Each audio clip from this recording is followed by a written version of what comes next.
Well, welcome to the Unstoppable Freedom Podcast. I'm Jimmy Page. Climate hysteria has dominated the narrative for well over 50 years. Climate alarmists predict the end of polar ice caps and even the end of life on the planet as we know it. All the predictions have come and gone, but it doesn't stop anyone from claiming that human activity is the cause of extreme weather events and that CO2 is an environmental toxin responsible for the warming of the planet. Well, our guest today is a climate skeptic, much like myself. And his name is Tom Nelson, and he's been challenging the prevailing narrative of climate change since 2005. He has a podcast that focuses on this subject, and he's had numerous experts on as guests, including Richard Lindzen, Will Happer, Mark Morano, and many more. They have thoroughly debunked the human-caused climate crisis theory that is driving the Green New Deal and the tyrannical takeover by the WEF. If you're not already, by the end of this podcast, you're going to be a climate skeptic too. Tom, welcome to the podcast. Yeah, thanks for having me. Looking forward to it. So did I set that up properly that you are a climate skeptic? Yeah, you absolutely did. Yep, I've been working on it since 2006 or so, almost daily since that time. So I've been down every rabbit hole that you can think of. It's amazing. You know, the term conspiracy or conspiracy theorist is always kicked around when people get very, very close to the truth. You know, I've discovered that the more over the target I am on a topic, the more often you're called an extremist or a conspiracy theorist. Have you experienced that at all? Yeah, definitely. I've gotten all sorts of smears and pushback and over the years, but I don't care about it too much.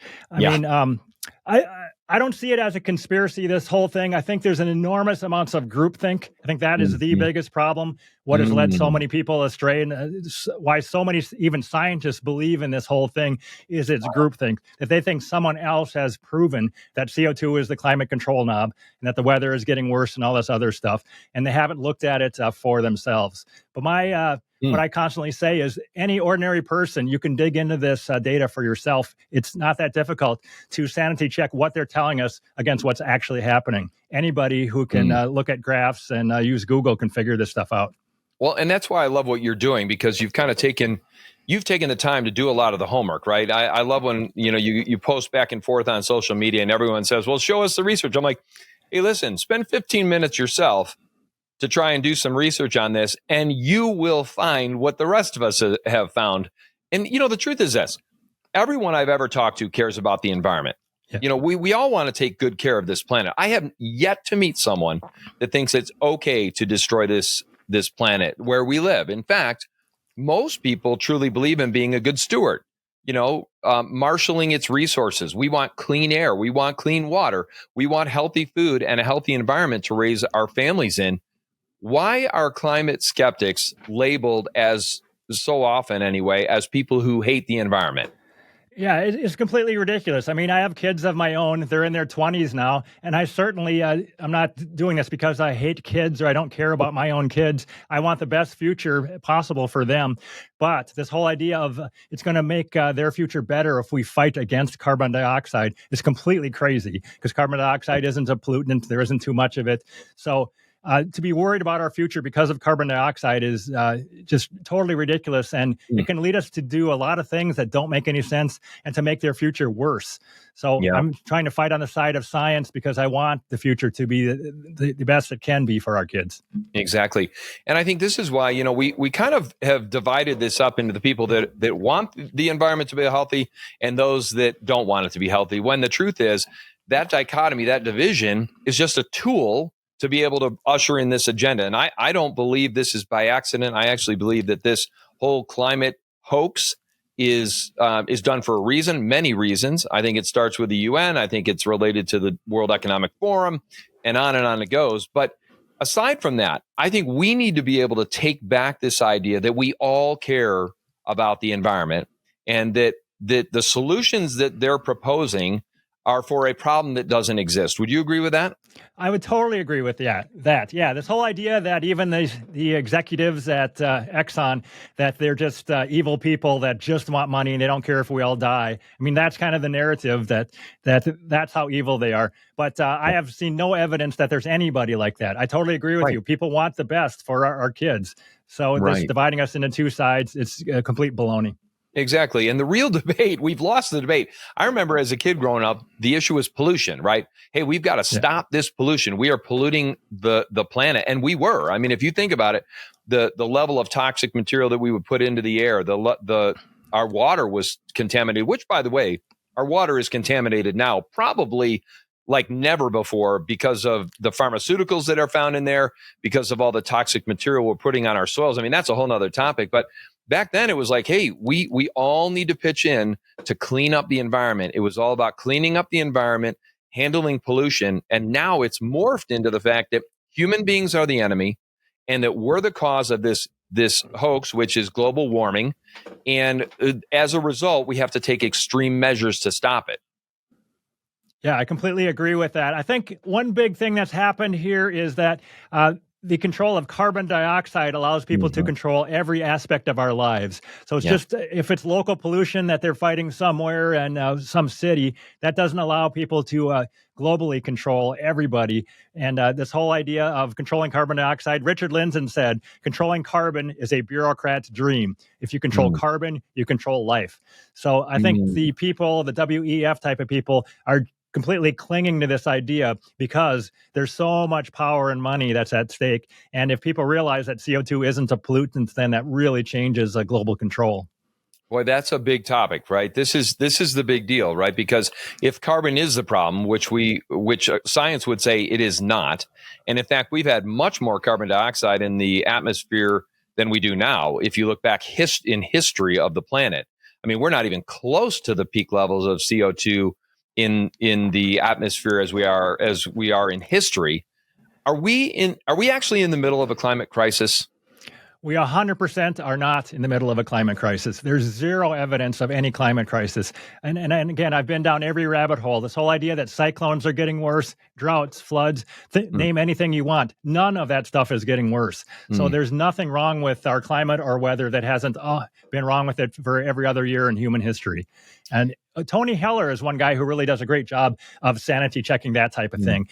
Constantly when people are saying this is the worst cyclone ever, blah, blah, blah, he's going back and checking that against the actual data, and it's not. Yeah, it's amazing. So CO2 doesn't cause bad weather. It absolutely does not. Exactly. And so it's interesting because we've heard that reducing CO2 in the atmosphere is going to create, I think, in fact, it's going to cause the opposite, right? If we reduce the CO2 in the atmosphere, I believe it's going to create what I would call a human extermination event. I mean, we've talked about, the scientists will say that there is a critical shortage of CO2. There is a level of no return, essentially, where if we reduce the CO2 in the atmosphere to a point, it will cause dramatic food shortages and starvation. So let's talk a little bit more about what CO2 does in the atmosphere. What's the percentage of CO2 in the atmosphere? And why is this the fulcrum for these people? Yeah, so currently it's maybe a little over 420 parts per million, or just over 0.04% of the atmosphere is carbon dioxide. And you may have seen some funny videos where they're talking to people, some bureaucrats that are kind of in charge of CO2. That's their reason for their job. They're asking, how much CO2 do you think is in the atmosphere? And they'll give numbers like 5% or something. Even these experts don't realize that it's just a tiny, tiny percentage of the atmosphere. And supposedly humans have caused the increase in CO2 since maybe 1850. But if we did, that's about one additional CO2 molecule for every 10,000 atmospheric molecules. So this whole idea that we need to blow $40 trillion on this, and it's the most important thing ever, it's all about one molecule for every 10,000 atmospheric molecules. So it's not the climate control knob. It's a very tiny portion of the atmosphere that we are affecting, but it really is good plant food. So it's important that we have the CO2 up there because it's a critical component of photosynthesis. And we're way closer to not having enough CO2 in the atmosphere, way closer than having too much. And as you mentioned, if we got down maybe to 180 ppm CO2, that would just be terrible for farming. And a lot of people would die if we got CO2 down even that low. You know, you mentioned this, the numbers are staggering, right? When I first heard that it was 0.04% of the atmosphere, that made me do a double take. I thought this certainly can't be true, that it's this tiny, tiny percentage of the overall atmosphere, and yet it is. And we've had much more CO2 in the planet's history, of course. But right now, I've heard estimates from scientists that the planet hasn't been this green or able to produce as much food as it is than it is right now in centuries. Is that true? I'm hearing that same thing. I'm hearing estimates of maybe 23% greener now, maybe than it was in 1850 or so. I mean, again, so CO2 it's not the climate control now, but it is very important for plants. So the deserts are greening, and the increase in crop yield since 1850, of course, a lot of that is caused by better seeds and better farming practices. But a significant part of the additional yields we're getting now is because there's more CO2 and there's more plant food. Will Happer talks about this, that if you measure CO2 in a growing cornfield in the summertime in the Midwest, there might be over 420 ppm CO2 early in the morning. And that corn sucks down so much CO2 as it's growing that it might get the CO2 down to 200 parts per million later on in the day, just because it's using up every molecule as it's growing as much as it can. Well, that's an interesting thing, right? Because people today are demonizing farms, right? They're saying that livestock, they're saying that farms, they're saying that, all these practices are creating more CO2 in the atmosphere when, truthfully, if you farm the correct way, if you integrate livestock with the vegetation, it's far better for the environment. In fact, you get something called carbon capture. Do you know a little bit about carbon capture? A little bit about that. I don't look into it too much because I think the whole idea of trying to capture carbon and making the world better, I think we want more CO2 in the atmosphere. So I don't think we want to capture it. I mean, they are talking also about capturing cow farts. I don't know if you've seen, they actually have done some research. This is not CO2 related, but it's global warming related, where they actually have cows in a research facility with a big tank on their back, and they're capturing the cow farts for some reason, because supposedly that is causing some bad weather. The greenhouse gas is emitted when cows burp or fart. But anyway, the whole idea that farming causes bad weather, no matter how you slice it, it does not. Right, exactly. And it's obviously essential for human flourishing, of course, which, why is it feels like human beings are being demonized in this whole thing, that the planet somehow is taking center stage, that the planet is the center, and that's the thing we need to take care of, and that human beings are actually the enemy. Talk about that. Yeah, I mean, you see some quotes straight up that people are saying that they consider humans sort of a virus or a plague on the planet, and the Earth would be so much better off if it could get rid of us, just like getting rid of a virus or a pest of some sort. So I think there is an anti-human narrative. I think if you really believe in this whole climate crisis narrative, you may believe in the anti-human narrative, and we got to get the Earth's population down from 8 billion to 1 billion. I'm hearing stuff like that. Very anti-human. Alex Epstein talks a lot about that, and he does a good job of promoting a pro-human flourishing narrative, because there's nothing wrong with humans, and we're not a plague. He talks about an anti-bear narrative, that maybe you don't like bears and you want there to be less bears on the planet. That would be an evil thing to say, but I don't know why people want to say that there should be less people on the planet, because let's be pro-human. Let's be pro-human, right? And I think, in the creative order, for people of faith, of course, this is an issue that, we've been given dominion over the earth. And I love that picture, right? Dominion means care for, right? It means to take care of. We're stewards of this planet. So therefore, as a man of faith, I have an obligation to take care of the environment that I steward, to make it better than when I started, to leave it better than before. That's just a matter of conscience. It's a matter of good stewardship. And I think that's why we're taking God out of everything. We've taken him out of the school. We've taken him out of the public marketplace. We've taken him out of everywhere. Although, with other guests that we've had, as we've seen, there's never been more freedom with respect to our religious freedom and free speech than ever before. It just doesn't feel like it because it's under such attack.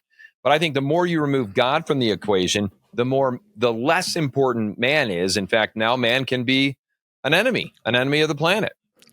Yeah, one related thing that I like to say is that climate change is the religion of people who think they're too smart for religion. Wow. I do think that climate change, there's a lot of parallels between religion and climate change. And when people don't have religion in their life, climate change is a substitute. There's all sorts of parallels. Yeah, they're looking for meaning in their lives. I think you're right. And it sure does feel, I often refer to it as the climate cult. You Yep. very rarely have more passionate people about a topic who know less about the topic and who have bought the misguided conclusions of this entire narrative. So let me ask you this. Let's shift gears just a little bit. Is the government manipulating the weather? That is a great question, and I've only looked into that a little bit. I do believe that they are manipulating the weather. They admit it. I looked up a lot of articles where there's quite a few companies that are trying to do rainmaking, et cetera. I don't know to what extent people are trying to change the entire global temperature. But as of a few months ago, I was not aware that there are so many researchers and so many companies that are doing things like trying to seed the clouds in various ways. So I think it is happening. To what extent, I don't know yet, but it is happening. Yeah, it's interesting you say that. And Mark Morano is all over this, and I know he's been a guest. We'll get to that in a minute. We actually had an article in the Denver, I believe it was in the Denver Post, where they talked about the fact that they are geoengineering. Now, this, by the way, anybody that suggested that our government was seeding the clouds or changing weather or quote unquote geoengineering 15, 20 years ago, you would have been called a conspiracy theorist. Now they are openly admitting to the fact that they are indeed manipulating the weather. They are seeding the clouds to get more moisture, to get more snow, to get more rain. And as a result, it is dramatically changing the weather. So they are, like you said, they're not even hiding it anymore. Yeah, I was surprised as I looked into it that I found quite a bit of writing about this right in the mainstream media saying their companies are doing it. Here's what they're doing. In the mainstream, they're admitting that it's happening. As of a few months ago, I thought that they were not admitting it, but they are. Yeah, it's right out in the open. And I think that is part of what this kind of global Marxist revolution that we're experiencing right now is. For years and years, they've been hiding their agenda. Then they publish their agendas. So, for example, Agenda 21 or Agenda 2030 now through the UN, they're publishing their intentions out in the open. And now people, they still don't believe it, even though it's being said. I don't understand that. What's wrong with us that we can't critically think now that it's all out in the open? I don't know. I mean, that's a big topic, the lack of critical thinking. Yeah, I think I'm hearing that in schools that kids really aren't taught critical thinking, and maybe that's true. I don't know how much worse it is now, but I'm seeing a huge lack of critical thinking. However, though, in the last 2 years, I would say I'm seeing more critical thinking. I'm definitely seeing more people seeing lies that have been told to us in the media, and they're wondering what else are we being lied to about. I'm for sure seeing that, and that makes me happy. Yes. Well, it's interesting. I was at a local hardware store, Lowe's, today, and on my checkout, I was questioning about the bags because here in Colorado, of course, we're outlawing plastic bags, of course, because my gosh, that's going to destroy the environment.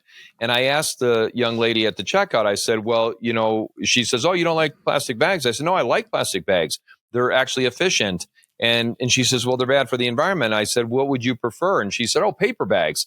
And I said, "Oh, is the footprint, is the pollutive footprint different?" And she couldn't answer that. And she said, "Well, you can recycle that." And I said, "Do you know how much of the material that we recycle actually ends up getting recycled?" And I told her it was less than 15%, and she just couldn't believe it. And then I said, and so she says, "What do they do with the rest of it?" I said, "Well, they bury it in the landfills like everything else." And she just couldn't believe it. My question to you is this. The indoctrination around climate change and around demonizing human beings for destroying the planet is so deep and so complete. Have we reached a point of no return? I think we have not. I am seeing some polling saying that even the young people right now are not buying into the climate scam as much as they were. And wow. I think they've sold it so hard that hell on earth is coming. And when it doesn't come, which it's not, people are going to, even the young people, they've been told, it's going to be hell by the time you get to be 30 or whatever. And when it doesn't happen, they're going to wake up. So we're not, we haven't hit a point of no return. The truth is going to win out. It has to, because right. Well, you're making me hopeful because there are days when I wonder, like I scratch my head and I wonder, have we really gone past this point of no return? So I'm encouraged. Thank you for that. So I have talked to Richard Lindzen because he's been involved in this forever. And he was saying, when I first heard about this thing, I thought it could not last. And now it's been going on 30 years. I can't believe it's lasted this long. But it's way past its sell-by date already. So I really don't think it's going to last another 30 years. No way. Well, I hope not. I hope not. So let's talk a little bit about their solution, right? The green energy movement has been touted as the only way to save the planet. Oh my gosh.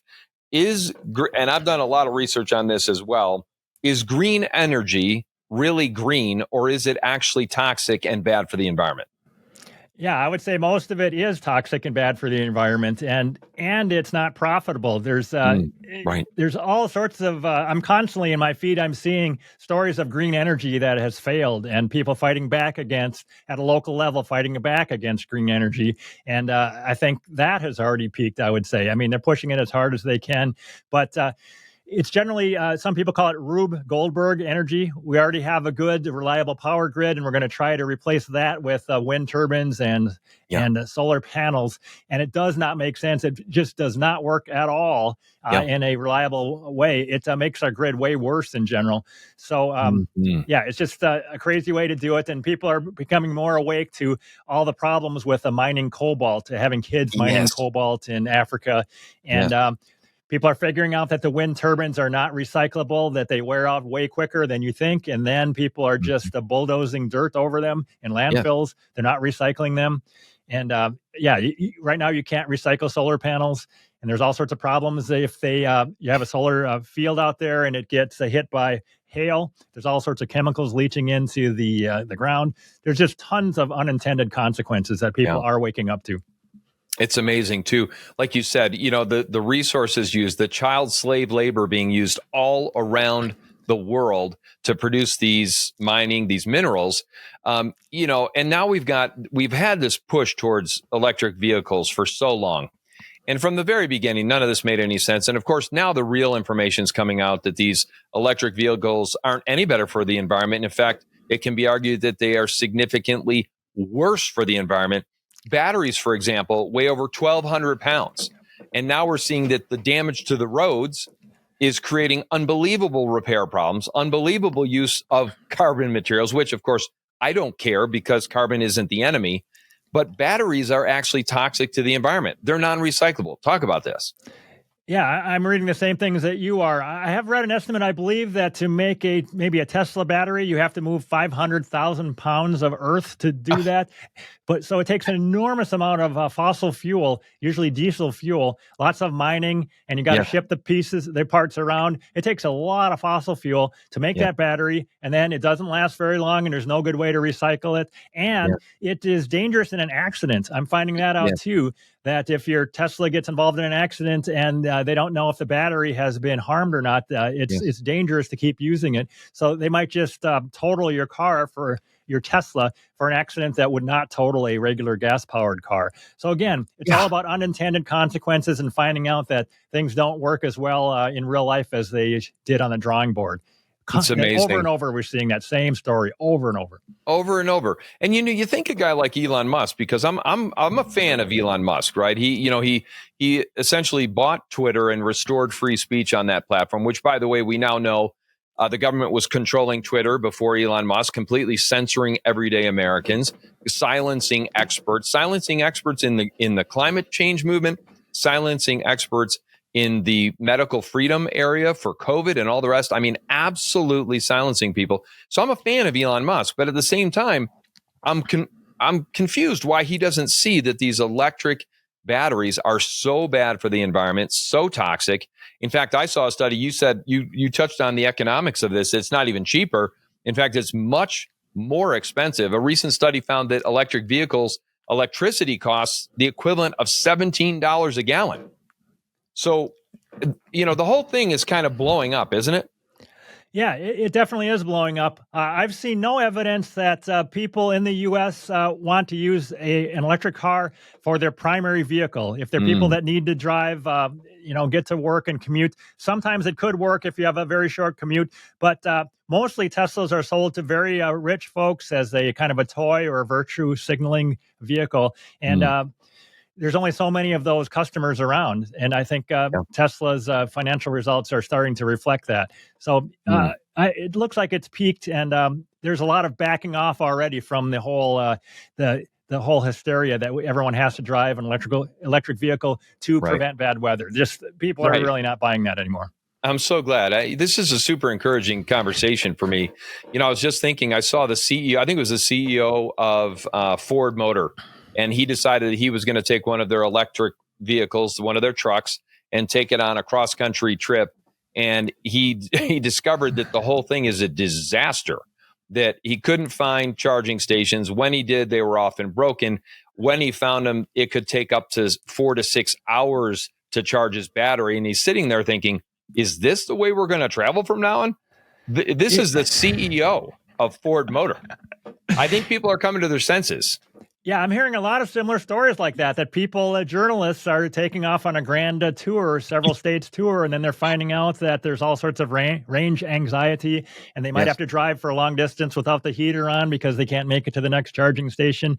Again, in the real world, it doesn't work the way you want it to. I did want to get back to Musk just for a minute because a few years ago, it seemed like I've been following his quotes carefully that he was really selling the climate alarmism pretty hard. But he has really backed off lately. Just in the last week or two, maybe in the last few days, he did a Joe Rogan podcast. And he talked on there about how, I can't directly quote him, but he was saying, let's not go hog wild with this thing. It's okay to eat a steak, and let's not be too hysterical about the climate. He was talking in a very reasonable manner about it. So that makes me happy. Wow, that is very good. Yeah, I love it. And actually, another thing is that Joe Rogan himself did a podcast unrelated to global warming with Alex Berenson in the last month or so. Oh, wow. They weren't talking about global warming, but it came up a couple times. It just happened to come up, and they were scoffing at it, which that made me happy because both of those guys in the past have kind of said that they're kind of buying into it. So it's encouraging that these more high-profile podcast-type folks are starting to scoff at it. That's fantastic. It's a plus. Yeah, I think we need these high-profile folks with big platforms to start being super vocal about it. I think right now is the time to do it. I think we have an opportunity to maybe turn the tide on this. So let's talk about some of the proponents of this nonsense, right? Let's talk a little bit about Bill Gates. I read a handful of weeks ago that he's suggesting that we cut down 70 million acres of forests and bury the trees.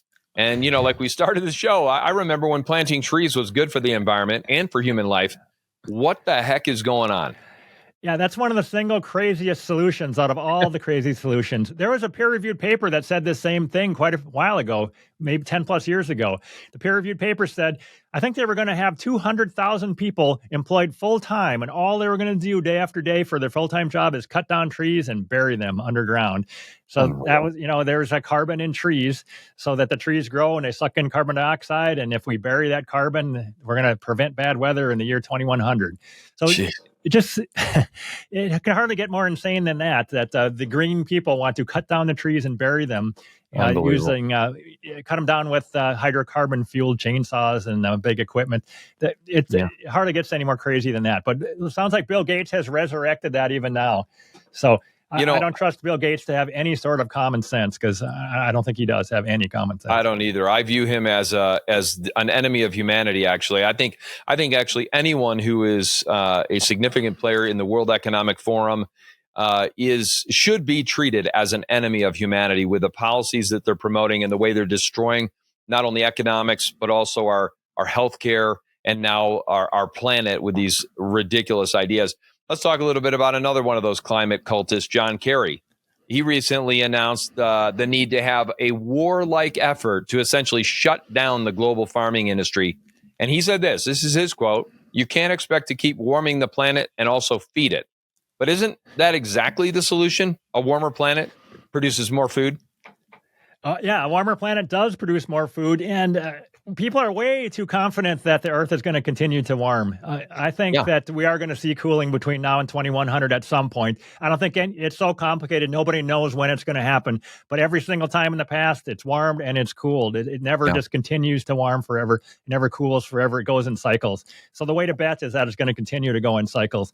But this whole idea of killing cows to prevent bad weather or Yeah. getting rid of farmers to make our lives better, it just doesn't get any more crazy than that either. And they're doing this in the Netherlands. They're trying to shut down maybe 20% of the farms. These are some of the most productive farms in the world. And they're using the climate scam as a reason to get rid of those farms, which is that's an evil thing right there, I would say. Yeah. Isn't this really, so this is kind of bringing it full circle, right? Because I believe that that climate is just a lever of the World Economic Forum, the leaders who are trying to usher in a one world government, a global takeover of sorts, so that they can control human behavior. Doesn't this all relate back to the World Economic Forum, the United Nations, and the Agenda 21, Agenda 2030? I do think that that is a major control point at the top, that it's not about climate. I'm constantly saying that on Twitter. Yep. This isn't really about climate, is it? So I do think at the top that people are pushing this just because they want money and control or whatever else. I do think there's a lot of people underneath that have dedicated their lives to this again. And I think a lot of them actually believe that they see themselves as heroes preventing the death of civilization because they're fighting CO2. So I think it's a combination of groupthink, and I think there's some nefarious motives at the top too. Yeah, it's interesting because you also see this coalescing of control with the World Health Organization, right? They want this pandemic emergency response plan so that they can arbitrarily essentially shut down the world. They will take precedence over any national sovereignty. That's a concern. The World Economic Forum has infiltrated all of our governments, especially the Western governments where all the wealth is. They've infiltrated just about every educational system we have. And now here we've got this problem where people actually believe this nonsense and are willing to give up essential freedoms to be safe or to be protected in some way. Yeah, there is a major effort straight out to tie health, for the WHO to tie human health to climate or the fake climate crisis. They're really trying to sell that. And I don't think they're going to get very far with that. I think people are getting tired of that. I don't think they're going to buy it, but we'll see. They really were trying to say that, if the weather gets warmer, we're going to have more pandemics, and maybe even CO2 contributed to the most recent one. But I have not seen very many people that are willing to buy that, but I'm sure some people will. Yeah. And I think the good news is now we see the kind of the COVID hysteria for what that is worth. And I think that people are understand that it was used again as a lever to force people's behavior. And I think we're all tired of that. And hopefully that we won't allow that the next time around. Yeah. I think people are much less likely to comply next time around. I'm hoping that's true. I hope so as well. So let's talk a little bit about what everyday Americans can do to push back against this climate hysteria. What can we do? I like the idea of pushing back in real life if we get a chance. Even in my past, when people, if I was out at a party or whatever, and people would bring it up, I would kind of stay silent. But now I'm less likely to do that. I think pushing back at the retail level is worthwhile. And you hate to be that guy, but it's so important that I think we all should be that guy. And if people try to say hysterical things, we should say, that's not true, and here's why. It's so important because otherwise, really bad things are going to happen to us and our kids. So push back when people bring it up. And I think pushing back online, it makes me really happy when I'm on Twitter and the UN puts up another ridiculous tweet about their climate crisis. You look through the responses, there's just tons of people saying, this is not correct, and here's why. I love that when people are saying, here's why it's not correct. Same with comment sections in newspapers, etc. Every little thing that you can do to push back is worthwhile. And it really makes me happy that a lot of people are doing that. I'm seeing way more of that now than I was 5 years ago. That's great. Is there a way that we can, influence this process with economics, with our purchasing power? What are some things that we might be able to do there? That's a great question. I mean, I would just continue to live your life as you want, and don't be afraid to eat meat and fly and buy gas for your car and all that stuff. I think most people don't need to be encouraged to do that. As I see, if I go to the airport, it's just it's full of people that are flying. I don't see anybody crying or feeling so guilty that they're not flying. So I think people are just they're living their lifestyles, and they're kind of showing us every day that they don't really believe in it. Even people who are selling this for a living, if you look at their lifestyles, they're showing us that they don't really believe it because they're emitting CO2 just like the rest of us. So just live your life and don't worry about it. Yeah, absolutely. Do you you've spoken with Mark Morano, who is really an expert in this area. I mean, like way down the line. What are some things that you learned from him that might help us as listeners? Let's see, what have I learned from him? I consider him a friend. I think he is, one thing, he is so sharp that he can sit down without notes and he can answer questions. He has the ability, he's got the great ability to store facts in his head, and he's a very great communicator. And I don't know if you can really teach that. But what else have I learned from him? I guess maybe a bigger picture perspective. That'd be one thing. Because for quite a while, as I was looking at this debate, I was just looking at the very lowest level and trying to figure out just looking at the data. But it is good to step up a little bit and look one or two levels above that and try to figure out what's actually motivating people. And it's hard to get in their head, but it is good to take a step back and look at the bigger picture and see what the political implications are, why politicians might pretend to believe in it when they don't really believe in it, that type of thing. So, yeah. You know, it's funny you mentioned that. If you look at the lifestyle of the people that are promoting this in the biggest way, from John Kerry to Al Gore to Bill Gates to Obama, to on and on and on it goes. All these people, they own coastline property. You know, when they've been calling for the fact that all of this property was going to go away with the rising oceans, which of course has not happened. Al Gore has literally been wrong on every single issue. Every single prediction he's made since 1992, he's been wrong on. Why are we still listening to Al Gore? I don't know if we are listening to Al Gore as much. It seems like we're not hearing about him as much.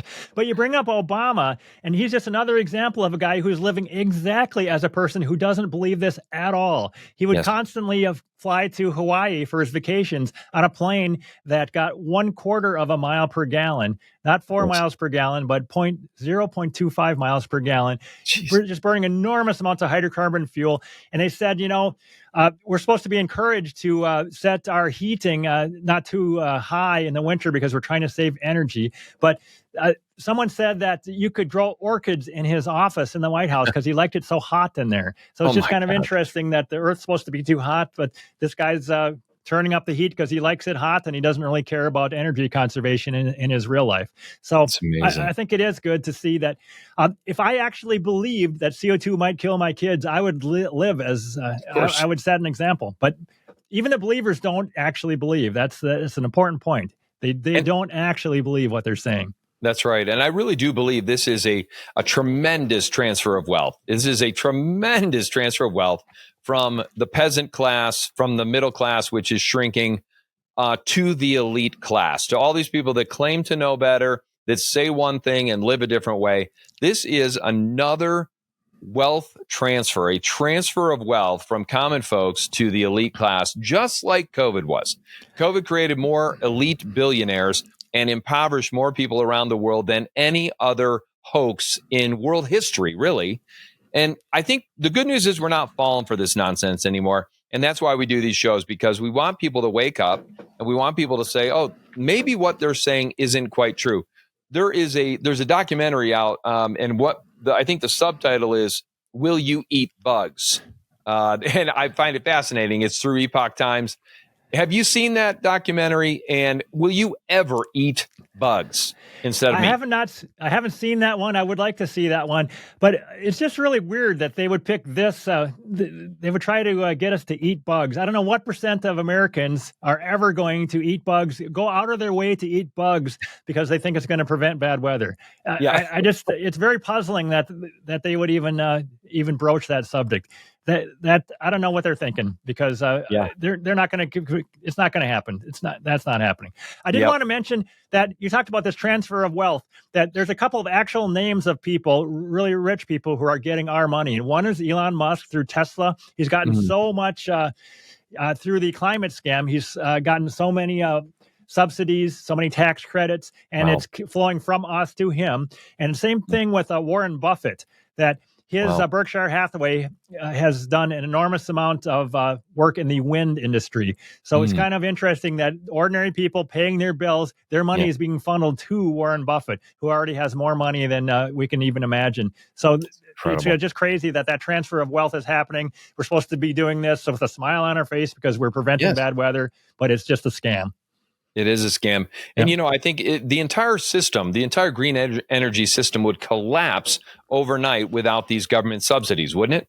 Yeah, Buffett himself said that. He admitted that the tax credits are the only reason that Berkshire Hathaway is in the wind industry. He said it does not make sense without those tax credits. So unbelievable. Straight up, he admitted it. So let's not do it. Let's take him away. I really appreciate your insight.